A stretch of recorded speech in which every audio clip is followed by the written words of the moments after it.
Namaskar and welcome to second lecture of our Write course and third lecture of PSI Paper 2 Smart Guru course. હવે આ PSI paper two smart ગુરુ કોર્સની અંદર જ આપણો right course આખો ચાલે છે કે જે છોકરાઓને ઇંગ્લિશમાં બહુ તકલીફ પડે છે, ઇંગ્લિશ સર બેઝિક્સથી લખવામાં વાંધો આવે છે, એ લોકો માટે આપણે ઇંગ્લિશ સાવ બેઝિકથી કઈ રીતના લખી શકીએ એ આખો એક પ્લાન ડિઝાઇન કરેલો છે. અને પેપર 2 માટે ખાસ કરીને મારા 5 માર્ક્સ કઈ રીતના વધી શકે, કેમ કે પહેલાંથી જ કહું છું, એસેના 30 માર્ક અને ઇંગ્લિશના 30 માર્ક આ અગર તમે ટેમ કરી લીધા, આ અગર તમે હાથમાં લઈ લીધા છે, તો સમજો કે તમે ક્વોલિફાય થવાની વાત જ નથી, તમને રેન્ક મળી શકે અગર પેપર 1 તમારું સરખું હશે તો. બરાબર, ગયા વખતે લોકો આની અંદર જ માર ખાધો છે સૌથી વધારે. ઓકે, બીજી બધી વસ્તુઓ બી છે, હમણાં આપણે જોઈએ ધીરે ધીરે, બટ મોસ્ટલી જે લોકોના સારા માર્ક્સ આવે છે એ લોકોનું આ ક્લિયર હતું. બરાબર, તો એના માટે થઈને ઇંગ્લિશ જે લોકોને નથી ફાવતું, સાવ આપણી એપ્લિકેશનમાં રાઇટની જેટલી બી વસ્તુઓ છે સાવ ફ્રી હશે. ઓકે, બધી વસ્તુ છેક સુધી, જ્યાર સુધી કોર્સ આપણો ચાલશે ત્યાં સુધી રાઇટની અંદરની વસ્તુ હું પેડ નહીં કરું, તમારે ટાસ્ક લખીને મને મોકલવાના છે. તમે કેટલા ડિસિપ્લિન વેમાં લખો છો, તમે કેટલા ડિસિપ્લિન વેમાં મોકલો છો. સ્ટુડન્ટ્સે ઓલરેડી લખવાનું ચાલુ કરી દીધું છે. મોસ્ટલી બધા સ્ટુડન્ટ્સના રિવ્યૂ પર્સનલીમાં સર લખીને મોકલે છે કે સર આ ટાસ્ક કર્યા પછી હવે કોન્ફિડન્સ આવે છે કે ઇંગ્લિશ હું લખી શકું છું, મારાથી પીએસઆઈમાં બનાશે, પેપર 2 મારાથી ક્લિયર થઈ જશે. બરાબર, કેમ કે ઇંગ્લિશ ગયા વખતે ઇંગ્લિશના લીધે ઘણા બધા લોકોને તકલીફ પડે અને ઇંગ્લિશને નજરઅંદાજ કર્યું હતું, ઇગ્નોર કર્યું હતું કે આપણે ગુજરાતીમાં ખેંચી લઈશું આ વખતે. બરાબર, તો આ ડે 2 છે. ડે 1ના ટાસ્ક લોકોએ લખીને મોકલ્યા છે. 7 દિવસ સુધી તમને આવા થોડાક ઇઝી ટાસ્ક હશે, કેમ કે ટફ ટાસ્ક પહેલા દિવસથી આપીશ તો તમે નહીં લખી શકો. આમાં બી ઘણા લોકોને ટફ લાગે છે, બટ અગેન આટલું તો બેઝિક તમે ચાલુ કરવું જ પડશે. આ બધી પીડીએફ સેલ્ફ એક્સપ્લેનેટરી હશે. સેલ્ફ એક્સપ્લેનેટરી એટલે બને ત્યાં સુધી તમારે વિડીયોની રાહ નહીં જોવી પડે, તમે ટાસ્ક ચાલુ કરી શકો. ઓકે, જો તમે વિડીયો જોવો છો તો બી 2x સ્પીડ ઉપર તમે જોઈ શકો છો. એવી રીતના પીડીએફ્સ બનાવું છું કે જે લોકો કદાચ ફટાફટ કરવા માંગે છે કે મારું કામ થઈ જાય, જોબ કરતા હોય, બીજી જગ્યાએ બિઝી હોય, તો એ લોકો ફટાફટ આ કામ કરી શકે, એના માટે થઈને આ પીડીએફ્સ આવી રીતના બનાવું છું. જે લોકો નવા જોઈન થાય છે, એવરી ડે 700-800 લોકો ઓન ધ ડેલી બેસિસ નવા જોઈન થાય છે રાઇટ કોર્સ માટે, પીએસઆઈ પેપર 2 માટે, એમના માટે કે રાઇટ કોર્સ જે આપણો છે કેપેસિટી બિલ્ડિંગ કોર્સ છે, પીડીએફ તમને મળી જશે, તમે વાંચી શકો છો. બટ બેઝિક ઓવરવ્યૂ લઈ લઈએ. કેપેસિટી બિલ્ડિંગ કોર્સ એટલે કે તમને ઇંગ્લિશ સાવ ના ફાવતું હોય તો તમે સ્ટાર્ટ કરી શકો, અને પીએસઆઈ પેપર 2 માટે જેટલું જરૂરી છે, પીએસઆઈ પેપર 2માં ઇંગ્લિશ સાવ ના આવડતું હોય, મારે 5 માર્ક એક્સ્ટ્રા હવે જોતા હોય, જેટલું હું લખતો હતો એમાંથી મને કદાચ 5 મળતા હોય તો મને 10 જોતા હોય આ વખતે ઇંગ્લિશ માટે, તો મને આનાથી ફાયદો એ થશે. બરાબર, મને 15 મળતા હોય, મને 20 જોતા હોય, તો આનાથી મને એ લખવામાં એટલો ફાયદો થાય. એવી રીતના કોર્સને છેક સુધી આપણે ડિઝાઇન કર્યો છે. બરાબર, બીજી સોરી, એક કેપેસિટી બિલ્ડિંગ પ્રોગ્રામ છે. ટાસ્ક બેઝ ટ્રેનિંગ હશે એટલે તમને એવું નહીં કે લેક્ચર જોઈને હવે લખું છું, તમારે ડાયરેક્ટ લખવા પર ધ્યાન આપવાનું છે. મારું એક જ ફંડા છે કે જેની એક્ઝામ હોય ને એની પ્રેક્ટિસ કરીશું. બરાબર, મારી એક્ઝામ શેની છે તો કે આ વખતે રિટર્નની છે, એટલે પેપર 2માં તો હું રાઇટિંગની જ પ્રેક્ટિસ પહેલા દિવસથી કરીશ. ડે 1થી મેં તમને ટાસ્ક આપવાનું ચાલુ કરી દીધું. એવું નથી કીધું કે ઊભા રહો આપણે 10 દિવસ ના, તમે લખવાનું ચાલુ કરો. વાંચન, વિચાર અને લેખન આ સુધારવાની એક સિસ્ટમ છે. પરીક્ષામાં ઉપયોગ થાય એવા ઇંગ્લિશ રાઇટિંગ કોર્સ છે, એક્ઝામમાં ઇમ્પોર્ટન્ટ છે. એવી જ રીતના સ્પોકન ઇંગ્લિશનો કોર્સ નથી. બરાબર, સ્પોકન ઇંગ્લિશનો આ કોર્સ નથી. સ્પોકન ઇંગ્લિશ માટે અલગથી લોન્ચ કરીશ તો તમારે એમાં જોડાવાનું. અત્યારે સ્પોકન ઇંગ્લિશ માટે આ નથી. પીએસઆઈ પેપર 2માં જેટલી જરૂરી છે, કેમ કહું છું, જો તમને અત્યારે અહીંયા વિચાર અને લેખન આ બે વસ્તુ તમને ડે 1થી મેં ચાલુ કરી દીધું. વાંચન પર ડે 1 ઉપર હજી આપણે નથી ગયા. ધીરે ધીરે હું આપીશ, કેવા ટાસ્ક આપીશ. હું રાહ જોઉં છું હજી થોડીક કે લોકો કેટલા એક્ટિવલી પાર્ટિસિપેટ કરે છે, એ લોકોને આપણે આપણા ગ્રુપમાં 5,000 સ્ટુડન્ટને એડ કરીએ, એમાંથી જ આપણે છોકરાઓ, કેમ કે જે ડિસિપ્લિન વેમાં લખશે એ લોકોને જ આપણે આમાં જોડાઈને રાખવા છે. સિમ્પલ. તો પછી હવે તમારા વાંચનના ટાસ્ક આવશે. વાંચનના ટાસ્ક અલગ અલગ આવશે, જે એક્ઝામ ઓરિએન્ટેડ હોય, એક્ઝામમાં જરૂરી હોય એવા ટાસ્ક આપીશ. ટોપરની કોપી આપીશ. ટોપરની કોપી આખી નહીં આપું, એમાંથી કટઆઉટ્સ આપીશ કે આ વાંચો. ન્યૂઝપેપરના કટઆઉટ્સ આપીશ કે આ વાંચો. આના પરથી પછી ક્વેશ્ચન, ન્યૂઝપેપરના કટઆઉટ્સ પરથી આપણે ક્વેશ્ચન બનાવવાની ટ્રાય કરશું ને એ તમને આપીશ. પછી ડાયરેક્ટલી નાના નાના સ્મોલ ટાસ્ક આપીશ કે જ્યાંથી તમે ચાલુ કરી શકો. ફોર એક્ઝામ્પલ, કદાચ તમને અત્યારે કહું કે આવો બેઝિક ટાસ્ક આપું. આઈ પર્સનલી, ચલો, feel that students who do not revise on regular basis finds it difficult to clear the exam. બરાબર. હવે તમને એમ કહું કે આનું જ મારે પ્રીસી કરવું છે, બહુ લાંબુ ના વિચારો. તો પ્રીસીના શું રૂલ્સ હોય કે યા તો જે ફોર્ડર હોય, જે વસ્તુ નકામી છે એને મારે કાઢવી, પણ કેવી રીતે નક્કી કરવું કે નકામી છે? પહેલી વસ્તુ તો કે હું જ્યારે કંઈક બોલું છું, સામેવાળાને મારો પ્રીસીવાળો સેન્ટેન્સ છે તો મિનિંગ ફરવો ના જોઈએ.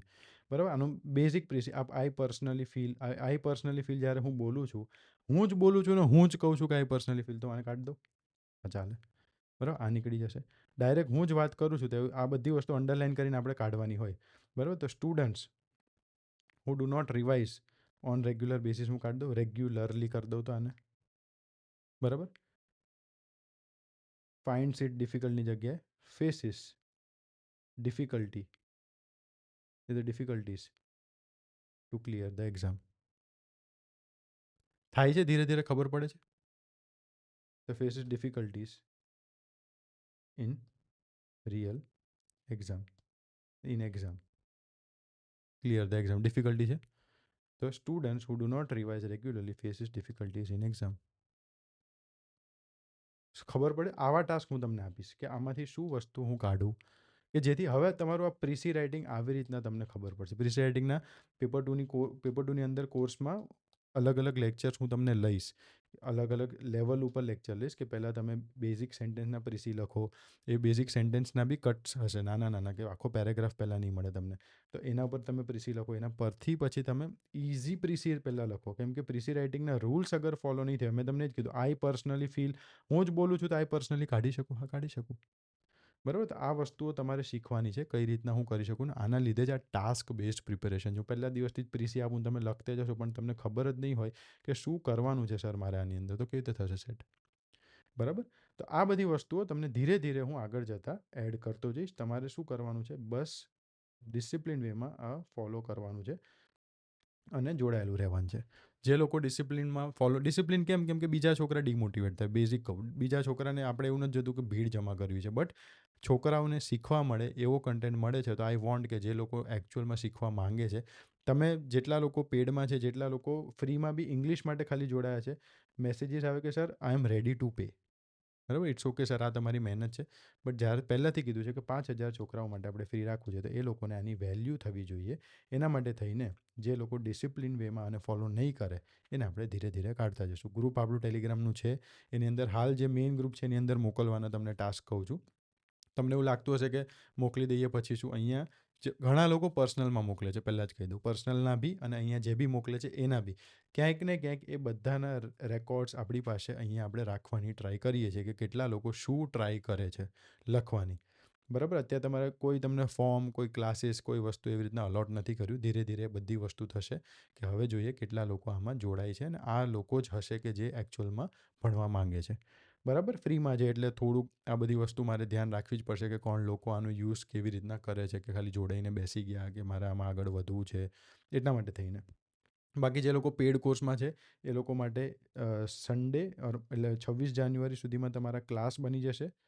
મંડે એટલે તમારા ક્લાસ અને તમને રોલ નંબર અપાશે, અને બીજું તમને ત્યારે તમારા કોર્સના ટાઈમ ટેબલ્સ કે ભાઈ પ્રીસી રાઇટિંગનું બેઝિક લેક્ચર આવશે પહેલાં, પછી પ્રીસી રાઇટિંગથી સ્ટાર્ટ કરીશું. રીડિંગ કોમ્પ્રિહેન્શન પહેલાં આપણે રીડિંગ કોમ્પ્રિહેન્શન, પ્રીસી રાઇટિંગ, ટ્રાન્સલેશન, આ કોમ્પ્રિહેન્શનવાળી વસ્તુ છે. તમને કોઈ વસ્તુ આપી હશે એમાંથી તમારે કંઈક ને કંઈક લખવાનું છે. એસે, રિપોર્ટ, ખાસ કરીને એસે. બાકી રિપોર્ટ અને લેટર બી આપણા માટે આ જ થશે. આપણા માટે આખા પેપરમાં, ફૂલ પેપરમાં ખાલી એક એસે જ એવી વસ્તુ હશે કે જેની અંદર આપણે વિચારવાનું છે. હજી કહું છું, આ થોડુંક યુનિક છે. બાકી બીજી બધી વસ્તુઓ ઇન્ક્લુડિંગ રિપોર્ટ અને ઇન્ક્લુડિંગ લેટર, આ બધી વસ્તુઓ આપણા માટે એવી જ છે કે મને કંઈક આપ્યું છે ને એમાંથી મારે લખવાનું છે. એવી રીતના આપણે કરશું. બરાબર. તો આપણે પહેલાં કોમ્પ્રિહેન્શનવાળી વસ્તુઓથી સ્ટાર્ટ કરીશું. એટલે એવું નહીં કે રીડિંગ કોમ્પ્રિહેન્શન, બટ મને જ્યારે કોઈક ઇન્ફોર્મેશન આપી છે તો ઇન્ફોર્મેશનમાંથી મારે કંઈક લખવાનું છે, તો મારે એના શું રૂલ્સ ફોલો કરવા પડશે, મારે શું ધ્યાન રાખવું પડશે, મારે શું નથી કરવાનું, એ બધી વસ્તુઓ પર આપણે ફોકસ કરશું ને એનો ટાઈમ ટેબલ, એના ડોક્યુમેન્ટ્સ, એ બધી વસ્તુ તમને મળશે. અને ખાસ કરીને બીજો આનો હવે ટાઈમ મળશે તો કોર્સનો વિડીયો હું તમને આપી દઈશ કે કોર્સમાં શું છે, એટલે યુટ્યુબ પર ચડાવી દઈશ બીજા છોકરાઓ માટે. બાકી તમે લોકો જે લોકો જોડાયા છે, મારા પર ટ્રસ્ટ કર્યો છે, એના માટે થેન્ક યુ સો મચ. બરાબર. હજી સુધી આપણને એવી જરૂર નથી પડી મારે કે મારે આનો કોર્સનો વિડીયો બનાવવો પડે છે. મેં નથી બનાવ્યો એક બી વાર કે શું કરાવશું. ક્લિયર? બીજી વસ્તુ, એક અત્યારે હું પ્લાન કરું છું કે જેટલા બી આપણા ફોર્મેટ્સ છે, એટલે તમને ટાઈમ ટેબલ થોડુંક હું વિચારું છું એ રીતના આપું. જેટલા બી ફોર્મેટ્સ છે, પ્રીસી રાઇટિંગ છે, રીડિંગ કોમ્પ્રિહેન્શન હોય, ટ્રાન્સલેશન હોય, ખાસ કરીને ઇંગ્લિશ અને ગુજરાતીના બી જેટલા ફોર્મેટ્સ છે, ઇન્ક્લુડિંગ એસે, આપણે એની બુક, વર્કબુક ફ્રોમ સ્ટેપ 1 કે મારે આ કઈ રીતે સોલ્વ કરવું છે, આ કઈ રીતે બેઝિક તમને અલગથી બુક જ આપી દઉં. તમે ખાલી એકવાર રૂલ્સ શીખી લો, પછી તમારું એટલું જ કામ ઘરે બેસીને, કે નાનપણમાં આપણને છોકરા નાના હતા આપણને કેવું પેલું સમર વેકેશન હોય તો આપણને હોમવર્ક આપી દેતા કે આ ચોપડી પતાવીને આવવાની. મને સ્કૂલમાં એક બુક આપતા કે ભાઈ આ બુક તમારે વેકેશનમાં પતાવીને આવવાની, હોમવર્ક આપે. એવી જ રીતના બસ તમારું કોઈ બી એક ફોર્મેટ જ્યારે કમ્પ્લીટ થાય છે, આઈ વોન્ટ કે આ બુક તમારી કમ્પ્લીટ થઈ જાય, you are ready for the exam. મારે એવી રીતના આ બુક બનાવી છે. તો આ બધા માટે પ્રિન્ટ તમારે જાતે કરાવવાની ઓબ્વિયસલી, પણ આ તમને કન્ટેન્ટ એવું આમાં આપું. સેલ્ફ એક્સપ્લેનેટરી અગેન, બટ એની અંદર જે વસ્તુઓ છે, પીવાયક્યુઝ ઇન્ક્લુડ કરશું, બીજી બધી વસ્તુઓ કે જે આપણને જરૂરી છે હાલ કરંટ ટ્રેન્ડ પ્રમાણે, પોલીસના ઘણા વોકેબ્સ હશે, બધી વસ્તુ આપણે એમાં ઇન્ક્લુડ કરીને આવી રીતના બંને ગુજરાતી અને ઇંગ્લિશ માટે આઈ એમ પ્લાનિંગ કે દરેક ફોર્મેટ માટે એક બુક તમને આપું. But I am not promising anything, મેં પ્રોમિસ કર્યું બી નથી. Give me some time. હું આ બુક બનાવવા પર અત્યારે મેં કામ ચાલુ કરી દીધું છે, એટલે જ્યારે બની જશે એટલે I have let you know કે આ વસ્તુ આપણે ચાલુ કરી છે. ડન. તો આવી રીતના બધું ચાલવાનું છે. ડે 2 પહેલાં જ કીધું સેલ્ફ એક્સપ્લેનેટરી છે, તમારે આને જાતે રીડ કરીને લખવું હોય તો તમે સ્ટાર્ટ કરી શકો છો. બધું લખું છું કે ભાઈ બેઝિક ઇમ્પ્રૂવ્સ કોન્ફિડન્સ, આ સાચું છે પણ સાદું. હવે ડે 2ની અંદર અગર આપણે સેન્ટેન્સ લખવો છે તો practice improves confidence, however irregular effort limits progress. આવું મારે લખવું છે. આપણે ડે 2ની અંદર આવું કંઈક લખવાનું શીખીશું જે એક્ઝામમાં જરૂરી હોય. પ્રીસી રાઇટિંગમાં આપણે આવા કનેક્ટર્સ યુઝ કરીને કદાચ સેન્ટેન્સને નાનું કરવાની ટ્રાય બી કરીશું. બરાબર? તો બધું લખ્યું છે. બીજું વાક્ય કેમ પ્રભાવશાળી લાગે? જવાબ, કારણ કે અહીં લેખકે માત્ર એક હકીકત નથી કહી, પણ તેની મર્યાદા પણ બતાવી છે. હાવેવર શું છે આજનો માઇન્ડસેટ, તમારો માઇન્ડસેટ આજનો કેવો હોવો જોઈએ? વાક્ય ગ્રામરથી નહીં પણ તમારા ડિસિઝન લેવાની શક્તિ પરથી મજબૂત બને છે. મારે જે શું લખવું છે, મારે આને કઈ રીતના વાળવો છે, એના પરથી તમારું સેન્ટેન્સ મજબૂત દેખાશે. ગ્રામર એડ કરવાથી નહીં, કેમ કે માઇન્ડસેટની વસ્તુ છે. તમારી અંદર જે થોટ્સ છે એ તમે થોટ્સ ત્યારે જ મૂકી શકશો જ્યારે તમે વિચારશો કે મારે આમાં શું કઈ બાજુ લખવું છે, અને એના માટે કઈ રીતે ખબર પડશે? તો આજે આપણે જે કરવાનું છે, ખાસ કરીને દિશાસૂચક શબ્દો, એના પર આપણે બીકોઝ, હાવેવર, ધેરફોર, આખી એક્ટિવિટીઝ એના પર છે. બરાબર? એ બધી જ વસ્તુ તમારે આમાં શોધવાની છે. બહુ બેઝિક છે આમાં. બટ, બીકોઝ, આ દિશાસૂચક હોય ને કે ભાઈ ક્યાંથી ડાયરેક્શન ચેન્જ ક્યાંથી થાય છે, આ બધી વસ્તુ તમારે શોધીને આમાં ખાલી લખવાનું છે. બરાબર? આમાં શું આવશે? ઓલ ધો. બરાબર?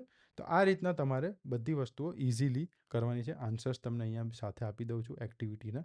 એક્ટિવિટી 2 છે, એની અંદર અગેન સેમ વસ્તુ છે. તમારે ખાલી એટલું કહેવાનું છે. આ શું તમારા માઇન્ડમાં તમે જોજો, આ જ્યારે તમે કરશો ને તો આ બધા સેન્ટેન્સીસ તમને ધીરે ધીરે મગજમાં ઉતરતા જશે કે આવી રીતના લખવાના છે. બરાબર? ખબર પડે છે? અહીંયા હું તમને કહું છું કે સાથે સાથે આ બીજી એક્ટિવિટી છે. આમાં તમારે શું કરવાનું છે કે ભાઈ આ સપોર્ટ કે વિરોધ, સપોર્ટ કે કોન્ટ્રાસ્ટ શું આપે છે? નક્કી કરો કે મુખ્ય વિચારને આગળ વધારવા તમે સપોર્ટ આપશો કે કોન્ટ્રાસ્ટ, વિરોધ આપશો. બરાબર? મુખ્ય વિચાર જે છે એને મારે આગળ વધારવો છે. આનાથી શું થાય? માઇન્ડમાં એક નવી ચેઇન બિલ્ડ થાય છે કે મારે સેન્ટેન્સ કમ્પ્લીટ કરવો છે તો મારે કેવા વર્ડ્સ યુઝ કરવા પડશે. તમે એક્ટિવિટી કરો એટલે તમને ખબર પડશે. આ એવું જ થઈ ગયું આપણને, શું કે કોઈ બી ઇંગ્લિશ, મને બી તમે પૂછશો ને કે સર ઇંગ્લિશ શીખવું હોય તો બોલતા ને એવું, તો હું શું કહીશ કે સિરીઝ જોવો, મૂવીઝ જોવો ઇંગ્લિશમાં. બધા એવું કે આપણને બહુ બેઝિક છે મૂવીઝ, કેમ કે એ તમે એ ડે ટુ ડે લાઈફમાં યુઝ કરતા થશો. બટ એ ઇંગ્લિશ અહીંયા કામ આવશે, એ ઇંગ્લિશ એટલું અહીંયા એટલું કામ નહીં આવે. બરાબર? કેમ કે આ થોડુંક ડિફરન્ટ, આપણે કોઈ જોડે વાતો નથી કરવાની છે. તો એવી જ રીતના પણ એ જ ફોર્મેટમાં હું તમે જે એક્ઝામમાં જરૂરી છે એ જોવો, આ બધું એ જોવો છો તમે. બરાબર? ધીરે ધીરે આ સેન્ટેન્સ ટફ થશે એટલે તમે અહીં આની જગ્યાએ તમારું ઇમ્પ્રૂવ ખાલી રહેશે, આ તમારા વર્ડ્સ બધા ચેન્જ થઈ જશે જે આપણી એક્ઝામમાં રિક્વાયરમેન્ટ હશે એ પ્રમાણે. ખ્યાલ આવે છે હવે શું કહું છું? હવે પ્લાનિંગ સેવ્સ ટાઈમ. મારે ફાયદો બતાવવો છે તો શું આવશે? સપોર્ટ કરશું આપણે એમાં. બરાબર? કે આપણે કઈ દિશામાં લઈ જઈશું? કે આને સપોર્ટિંગ દિશામાં આપણે વાત કરવાની છે. Speed is good. મારે જોખમ કે જોખમની શક્યતા બતાવવી છે તો આપણે સ્પીડ ઇઝ ગુડ બટ એવી રીતના લખીએ તો આપણે નેગેટિવ સાઈડ, કોન્ટ્રાસ્ટ આપણે લઈ જઈશું, વિરોધ કરવા બાજુ લઈ જઈશું. તમારે એવી રીતના હવે અહીંયા બીજી ડેશિસ પૂરવાની છે બેવમાં. નક્કી કરો કે આ, એના તમને અહીંયા આન્સર્સ આપેલા છે. બહુ સિમ્પલ છે. બટ હવે તમારા માઇન્ડમાં સેન્ટેન્સના પછી એક ચેઇન બિલ્ડ થવાનું ચાલુ થશે કે હવે મારે આગળ શું કરવાનું છે. ખબર પડે છે? આવું તમને કોઈ નહીં કરાવે. આવું ખ્યાલ જ ના આવે કે આવું કરાવવું પડશે.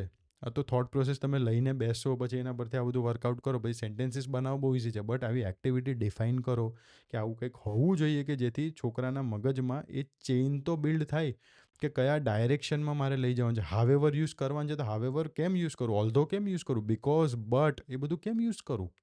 બરાબર. ધ નેક્સ્ટ એક્ટિવિટીઝ એ બધા પર છે. આઈડિયાને કાઉન્ટ કરો. મેં તમને કીધું એમ કે આ તમારા આ એક્ટિવિટીઝ વિચાર પ્લસ સેન્ટેન્સ ફોર્મેશન, આના ઉપર આપણે વર્ક કરીએ છીએ. વાક્યમાં કેટલા આઈડિયા, યુનિટ્સ ઓફ મિનિંગ છુપાયેલા છે તે ગણતા શીખો. આનાથી તમારા લાંબા વાક્યો લખવાની બીક જતી રહેશે. લાંબા વાક્ય આપણે ધીરે ધીરે ડાયરેક્શન સેટ કરીએ છીએ. હવે એનો ડર દૂર કરવો પડશે. તો આપણે આઈડિયા જો અહીંયા હું કોઈકમાં લખ્યા બી છે, પ્લાનિંગ સેવ્સ ટાઈમ, તો આમાં એક જ આઈડિયા છે. બરાબર, બચતનો. એવી રીતના તમારે આઈડિયાઝ લખવાના છે. કેટલા આઈડિયાઝ છે આની અંદર. બરાબર. હી સ્ટડીડ હાર્ડ, પ્રેક્ટિસ ડેલી અને પાસ. 3 આઈડિયા છે આના. ખબર પડી? તો એવી રીતના કીવર્ડ્સ નહીં, આઈડિયાઝ. એવી રીતના તમારે અહીં આઈડિયાઝ અને નીચે આન્સર્સ બી આપ્યા છે કે ભાઈ શું છે. એક્ટિવિટી 4, એક સેમ વસ્તુ, 1 આઈડિયા જોઈએ આપણે. આ એક્ટિવિટી તમને વર્સેટિલિટી શીખવશે, વિવિધતા શીખવશે.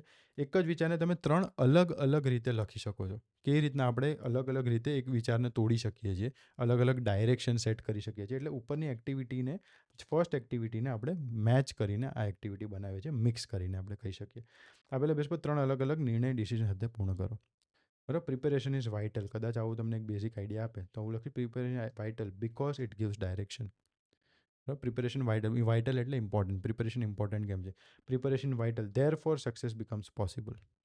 કોન્ટ્રાસ્ટ કદાચ મારે કરો. રિઝલ્ટ એટલે હું ચુકાદો કંઈ આપું છું. Preparation vital, how ever execution must be strong. હવે તમને એટલી ખબર પડી હાવ એવર કેમ હું યુઝ કરું છું. તો કોન્ટ્રાસ્ટ હોય તો હાવ એવર યુઝ થાય. હવે જ્યારે આના પરથી તમને સર ફાયદો શું થશે મને? સેન્ટેન્સ લખતા તો શીખશો. હવે જ્યારે તમે રીડિંગ કોમ્પ્રિહેન્શન જોશો ને, ત્યારે તમને ક્વેશ્ચનમાં પૂછ્યું હશે કે ભાઈ આ નેગેટિવ શું છે, આના 2 ગેરફાયદાઓ, એ બધી વસ્તુઓ હોય જ છે. દરેક રીડિંગ કોમ્પ્રિહેન્શનમાં આવા ક્વેશ્ચન પૂછે. બરાબર. 2 ફાયદાઓ જણાવ્યા તો શું આમાંથી નુકસાન થઈ શકે? તો નુકસાન ક્યાં લખ્યો હશે? બરાબર. એના ગેરફાયદા ક્યાં લખ્યા હશે? હાવ એવરની આજુબાજુમાં. હવે લાઇટ થાય છે? કઈ રીતના પ્રિપેર કરીએ છીએ આપણે? એવી રીતના second base idea, third base idea, આ 2-3 એક્ઝામ્પલ્સ છે. પછી તમારે જાતે આવી રીતના કરવાનું છે. ડન? ચલો. એક્ટિવિટી 5 છે ડિસિઝન ટુ રાઇટિંગ. એટલે આપણે ડિસાઇડ કરવાનું છે એનો ઇન્ટેન્ટ, એનો ઈરાદો શું છે એ ડિસાઇડ કરીને આપણે સેન્ટેન્સને બિલ્ડ કરવાનું છે. મહેનત છે પણ નસીબ નથી. કોન્ટ્રાસ્ટમાં શું આવશે? ભાઈ ડિસિઝન શું છે? કોન્ટ્રાસ્ટ પણ છે ને. તો પહેલાં આપણે એ નક્કી કરીએ કે ભાઈ પણ યુઝ થશે કે એટલે યુઝ થશે, કે શું આપણે આગળ કરવાનું શું છે. રિઝલ્ટ એટલે આપણે બનાવ્યું તો રિઝલ્ટ આપણે ચુકાદો કહીએ છીએ. બરાબર. તો sentence hard work is there, how ever. બરાબર. કોન્ટ્રાસ્ટ કરું છું હું, તો હું કદાચ મારે વિરોધ બાજુ જવું છે તો લક ઇઝ મિસિંગ, નેગેટિવ સાઈડ મારે લખવું છે, તો હું આવા હાવ એવર જેવા વર્ડ્સ યુઝ કરીશ. તમે ખાલી એક્ઝામ્પલ્સ લખશો એટલે ઓટોમેટિકલી એ બિલ્ડ બી થશે કે આવા વર્ડ નેક્સ્ટ ટાઈમ મારે યુઝ કરવાનો છે. એટલે હું કહું છું કે લખજો ખરી. બરાબર. અહીંયા ડિસિઝન શેનો છે? તો સપોર્ટનો છે. કારણ કે, કારણ આપે છે કે આને સપોર્ટ કરે છે, રિવિઝનને. આ એનો સપોર્ટિવ સેન્ટેન્સ છે. ફોકસ સારું છે પણ, તો કોન્ટ્રાસ્ટ પણ આવ્યો એટલે કોન્ટ્રાસ્ટ એટલે નેગેટિવ કહી શકો, ઉલટી બાજુ કહી શકો. એટલે રિઝલ્ટ. તમારા સેલ્ફ પ્રિપેરેશનમાં તમારા 5 સેન્ટેન્સ જાતે કરવાના છે. Same activity 6 blank challenge. કાઉન્સમાં પહેલાં ઇમોશન મુજબ વાક્ય પૂરો કરો. કાઉન્સમાં તમને ઇમોશન આપ્યા છે, એ મુજબ તમારે વાક્ય સેન્ટેન્સ આખું કમ્પ્લીટ કરવાનું. The question was easy but contrast કીધું છે, આઈ મેડ અ મિસ્ટેક. બરાબર. ક્લેરિટી ઇન્ક્રીઝિસ માર્ક્સ, સપોર્ટ કીધું છે. Answers become readable. બેઝિક છે આ તમારા વિથ આન્સર્સ છે. તમારે હવે અહીંયા તમારે આન્સર જાતે લખવાના છે. જો સેન્ટેન્સ આખું તો હજી લખાવતો બી નથી, ખાલી સેન્ટેન્સનું હાફ સેન્ટેન્સ તમારે લખવાનું સ્ટાર્ટ કરવાનું છે. ધીરે ધીરે આપણે એના આગળ વધીશું. બરાબર. હવે તમને ખબર પડે છે જે ડેવલપમેન્ટની હું વાત કરું છું, કેમ આવું, કેમ કે પ્રીસી રાઇટિંગમાં, ટ્રાન્સલેશનમાં આ બધું ઇમોશનની વાત છે. તો ટ્રાન્સલેશનમાં તમને ખબર તો પડવી જોઈએ ને કે મારે આમાં નેગેટિવ સાઈડ લખવાનું છે, પોઝિટિવ સાઈડ લખવાનું છે. તો આવા વર્ડ્સ હશે તો તમે એ બાજુ ડાયરેક્શન શિફ્ટ કરી શકો છો. મોડલ આન્સર્સ છે. તમારી પ્રગતિ જોવાનું. ગઈકાલે આપણે પ્લાનિંગ ઇઝ ઇમ્પોર્ટન્ટ આવા વર્ડ શીખ્યા હતા. આજે planning is important because it saves time, however poor execution can steel fail. તો આપણે શું વિચારવાનું કે ભાઈ બીજું વાક્ય વાંચીને તમને શું લાગે છે? આ બધી વસ્તુ તમારે વિચારીને જાતે મને લખીને કહેવાનું. હું તમને ટાસ્ક શીટ એક આપીશ, એ ટાસ્ક શીટ રોજ તમારે ફિલ કરવાની છે. બટ સ્ટાર્ટિંગમાં થોડા દિવસ એક ટાસ્ક જ આ તમને આપું છું કે આ અત્યારે ચાલુ કરો. આજે આપણે શું શીખ્યા એની સમરી છે, અને આ ટાસ્ક તમારે આવી રીતના કમ્પ્લીટ કરવાનો છે. ઇનોવેટિવ છે, યસ. યુનિક છે, ઇફેક્ટિવ છે. ખાસ તો મને એ વધારે જોઈએ કે ઇફેક્ટિવ હોવી જોઈએ. બરાબર, થોડુંક બોરિંગ હશે તો મને વાંધો નથી, બટ ઇફેક્ટિવ તમારા જે પણ ગોલ છે, તમારો હેતુ છે કે ભાઈ ઇંગ્લિશ કેમ શીખવું છે, એના માટે પરફેક્ટ હોવા જોઈએ ટાસ્ક. પીએસઆઈ પેપર 2માં મારે 5 માર્ક ગમે એમ કરીને આ સિરીઝથી, આ રાઇટ કોર્સથી વધારવા છે. ડન. તો આ ગોલ સાથે જ તમારે આ ટાસ્ક કરવાના છે. પાછા મળીશું નેક્સ્ટ લેક્ચરમાં. મંડે સુધીમાં તમારી બધી વસ્તુઓ તમને એપ્લિકેશનની અંદર જ તમને મળી જશે વિથ ટાઈમ ટેબલ. અને બીજી વસ્તુ જે અમે તમને રિપોર્ટની વાત કરી હતી, એ રિપોર્ટવાળી સિસ્ટમ સાથે. વિચારું છું કે હું તમને રિપોર્ટની અંદર જ આ સિસ્ટમની અંદર જ હું તમને એક ગૂગલ ફોર્મ કે સમથિંગ ફોર્મ આપી દઉં કે જેમાં તમે સબમિટ જ કરી શકો, અને જેમ તમારી રિપોર્ટ બને એટલે તમને ડાયરેક્ટલી એનો મેસેજ પહોંચી શકે. બટ અત્યારે સિસ્ટમ બનાવું છું. બટ હા, આ રિપોર્ટ હું તમને વીકલી એક રિપોર્ટ બને એવું કંઈક હું તમને સેટ કરીને આપીશ, કે દર વીક હું તમને એક ક્વેશ્ચન આપીશ કે ભાઈ આજે આ લખ, આ એસે લખ, આ લેટર લખ, અને આપણે આ રિપોર્ટ, એટલે તમે એવું વિચારી શકો કે ભાઈ સૌરભ કરતાં બી સારું, કોઈ બી ફેકલ્ટી કરતાં બી સારું મને ચેક કરીને મને કદાચ કોઈ સજેશન્સ આપી શકે એવું બનાવવાની ટ્રાય થઈ રહી છે. આ બધી વસ્તુઓ શ્રવણે લખેલા એસે ઉપરના એને સજેશન્સ છે. શ્રવણ આપણો આપણા ગ્રુપમાં જ સ્ટુડન્ટ છે, લખીને મોકલે છે. બરાબર, એ જ મેં અહીંયા લીધેલો છે. તો આ વસ્તુ બને છે. આ બી હું તમને ચાલુ કરાવી દઈશ પ્રોબેબલી નેક્સ્ટ વીક, યા તો એના નેક્સ્ટ વીકથી ચાલુ થઈ જશે. ડન. બીજી કોઈ વસ્તુ અત્યારે હાલ તો ડન, આટલી ઇનફ છે. બીજું કોઈ હશે તો નેક્સ્ટ લેક્ચરમાં હું તમને જણાવીશ. ત્યાં સુધી આ ટાસ્ક કમ્પ્લીટ કરો. ડે 3ના ટાસ્ક બી જેમ બની જશે, જેમ વેરીફાઈ થઈ જશે એટલે હું તમને મોકલી દઈશ. જય હિન્દ, જય ભારત. મળીએ નેક્સ્ટ લેક્ચરમાં.